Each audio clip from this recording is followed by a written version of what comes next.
This is the complete beginner's guide to YouTube live streaming. We're going to step through exactly how to live stream on YouTube in the easiest ways possible and build up to some more advanced live streaming software, apps, and tools that you can easily incorporate to boost your results fast. Hey, it's Justin Brown here from Primal Video, where we help you grow an audience and scale your revenue with online video. If you're new here, make sure you click that subscribe button, and all the links to everything we mentioned in this video, you can find linked in the description box below. So let's jump into it. So this is the complete beginner's guide to YouTube live streaming. So we're going to start with the most basic options first and show you how you can easily get set up and get going live. From there, I'll start to introduce some more advanced steps that you can easily implement to boost your quality, including some simple software, some simple apps, and even how you can get branded animations like this one, done up in just a few minutes, and incorporate cool elements like this into your live streaming so that you get super polished results. So first up, no matter what you're using, you will need to make sure that your channel is set up for live streaming. So you need to make sure that your YouTube channel is verified and that you do have live streaming enabled. You can do this really quickly, or you can check that this is enabled for you by heading to youtube.com/verify.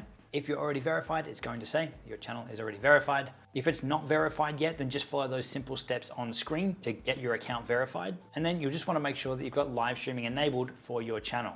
Now that that's done, we can go and look at the easiest way to go live.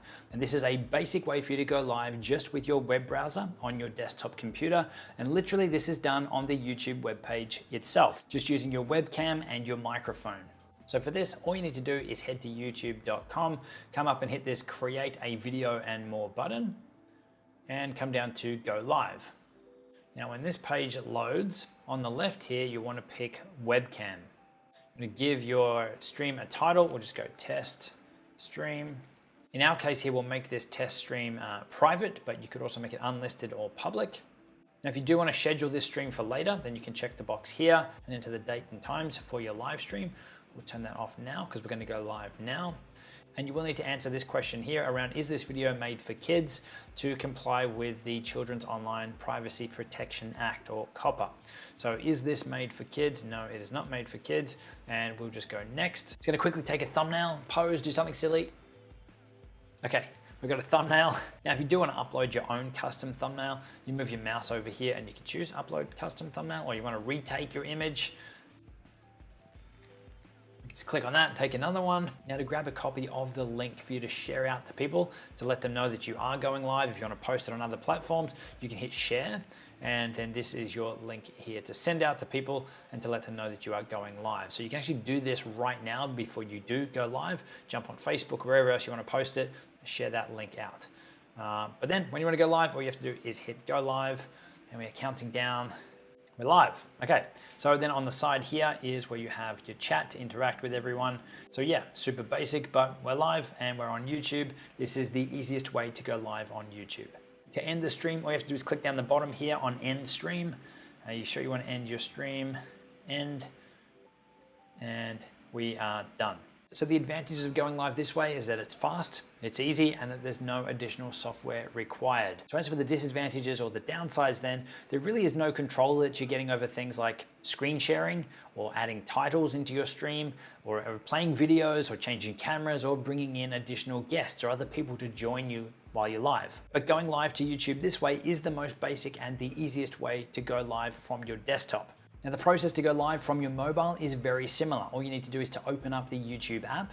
We hit that little create video button at the top again and come down to live. Now, while you're getting this set up, you can keep it in portrait. You will want to rotate it to landscape before you go live, but you can give your video a title, test stream. We can choose if it's unlisted or public. Let's go unlisted. We can add our location in there if we want to. Once again, we'll need to mark if this video is made for kids or not. No, it's not made for kids. And you need to answer this question, do you want to restrict your video to an adult audience? No, we don't restrict. Then we can just go next. We'll make us pose or smile for a thumbnail. And then all we need to do to start the stream is just hit go live. Now, if you do want to go live from your smartphone, then YouTube does have some restrictions in place that you need to meet their requirements for first. So they say to be able to live stream on your mobile, your channel will need to have at least 1,000 subscribers. Now that is if you're going to be using the YouTube app. Now, if you do want to live stream to YouTube from your mobile device and you don't have 1,000 subscribers yet, you can still do it. You just can't use the YouTube app. You can use another app like Prism Live Studio, which will let you get around that and broadcast to YouTube on their app. Okay, so now let's ramp things up a little bit more and get a little bit more advanced. This is the result that we are going to build out to now. Now there's a few simple tips and a few tools that we're going to incorporate to help you get there, but don't stress, you don't need to do all of them.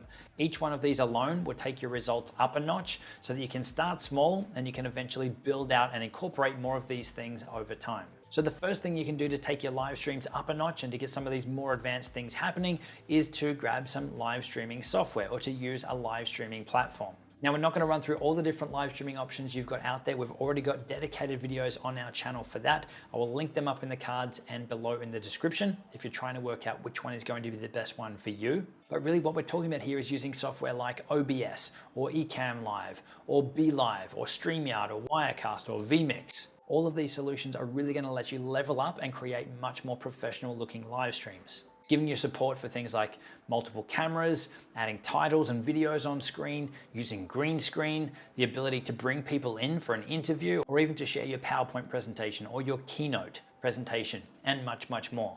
Now, so I'm not leaving you high and dry or confused at this point, my immediate recommendations for most people right now, if you're on a Mac, goes to Ecamm Live, or there's also StreamYard, which will work on both Mac or PC. Honestly, you can't go wrong with either one of those two. My personal preference and what I use is Ecamm Live on Mac. And again, links to all of this stuff you can find in the description box below. But once you've got your live stream software picked, you can schedule up your live stream by again coming back to YouTube, coming down to Go Live. Now, instead of coming over to webcam, we're going to leave it up here on stream. And this is where we can fill in the information to schedule up our live stream, which then those platforms or the software that you're going to use can access this and stream directly to it. Or what you'll also find is that a lot of the live streaming platforms, or a lot of the live streaming software will actually let you schedule up your live stream directly from within the application. So for this example, I'm on Ecamm Live here now. We can see we've got the destination or our live stream going to YouTube, our broadcast. Let's go private. And then from here, we can either choose to go live now, unscheduled, or to schedule it up. We can see ones here that are already been scheduled, or we can come down here to new scheduled live stream, and we can fill in this information again to schedule up your stream. So as for some of those more advanced controls and better looking live streams, you can see we can just drag and drop an image in here. I can pinch to zoom and make it bigger or smaller. I can come up here and switch to a screen share. Get rid of that guy. So you're able to see my computer screen. I can pinch to zoom and move things around if I want to do a tutorial or something on here. And again, all of this can be happening and be changed and tweaked while you're actually live. So you can see you get so much more control and so much more creativity that you can bring into your live streams just using software like this. So once you've got that up and running, the next thing you can do is to start to look at some cool animations or some lower thirds or some titles and things that you can use and you can incorporate in your live streams to add that next level of professionalism. Now, I personally used to sit there and create this stuff from scratch. It took a ton of time. And then I found a service called Video Hive where you can purchase a lot of these templates and things, which made the process much, much easier. But I found an even cooler option, and it is called Placeit. Now, this is an awesome service, and this is what we use to make a simple animation like this in just a few minutes. So obviously looking back at the time that I used to spend making all of this stuff manually, and even then purchasing the templates and those sorts of things and customizing them up from there, Placeit, being able to create something that looks like this in just a matter of minutes is just insane. Now, if you want to find out more about Placeit and see all the awesome stuff that you can easily create in there, then we have a link down in the description below, which does give you some sort of a discount right now at the time of filming this video. Now, this is not a sponsored video. We are an affiliate for them, but we just love the platform and we really just wanted to jump at the chance to support them because this is what we use, and I just can't believe how easy and simple they make this stuff. So we've looked at the software, we've looked at the animations. Now we're going to look at some of the gear that's going to help you with your live streaming. One of my favorite pieces of gear for live streaming is called the Elgato Stream Deck. This makes it so easy to control your live streaming software and easily switch between different camera angles or your screen share, literally with the press of a button. So what this is essentially a heap of extra buttons that you can program up to run and to manage your live stream. Now, the Stream Deck does support a heap of different live streaming programs and live streaming software, but if the one that you want to use isn't specifically listed, it's likely that you'll still be able to use it just manually programming these keys to trigger keyboard shortcuts to do the things that you're looking to do. Now, if you're someone who is looking for a really professional looking live stream, then you could consider using a more professional camera instead of a webcam to actually run the live stream. So this is where you could hook up your DSLR, your mirrorless, your video camera, your point and shoot camera, to hook that up to run the live stream instead of just using your webcam.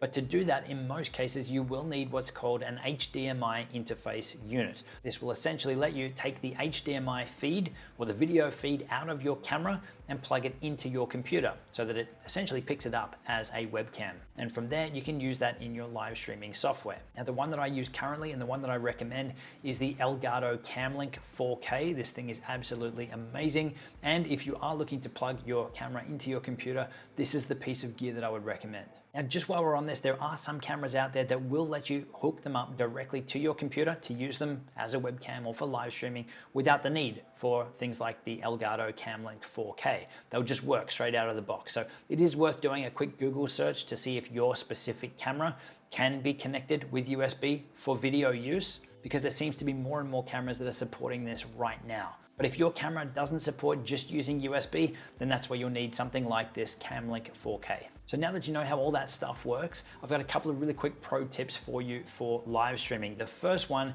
is to always run a speed test before you actually go live. Having a solid internet connection is probably the most important thing when it comes to live streaming, so that you can actually push out a good quality live streaming feed without dropouts and issues for your viewers watching. So to run a test, you want to head over to the website speedtest.net and run the test on the website there. Now, it's going to go in two parts. The first is going to test your download speed, and then the second part of the test is where it tests your upload speed. And that's what we're looking at here, because you're going to be uploading your video and audio or your live stream to your live streaming platform, YouTube, Facebook, or wherever you're sending it out.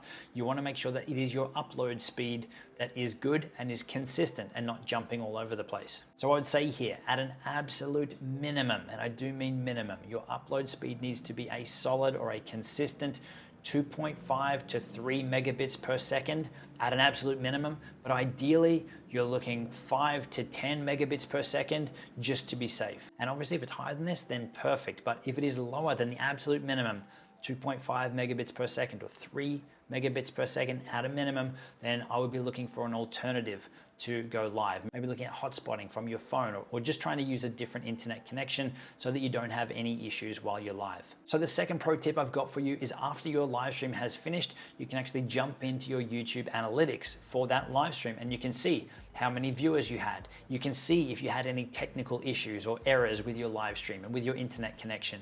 You can see how many comments you had, how many people stuck around, and how long they stuck around and watched your live stream for.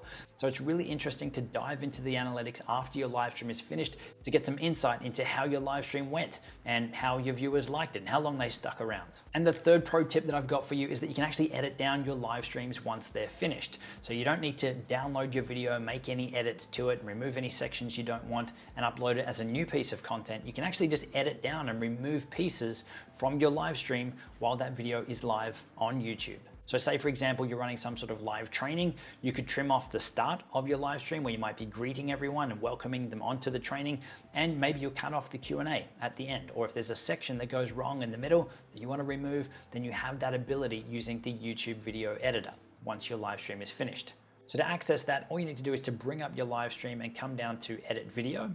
And then on the left-hand side here, you get access to the YouTube editor. Now, we've done a full walkthrough video on that YouTube video editor. So if you want to find out more about it, then there will be a link in the description box below. But it's a pretty cool feature to be able to trim down your live streams without the need to create a whole new video and re-upload it to the platform.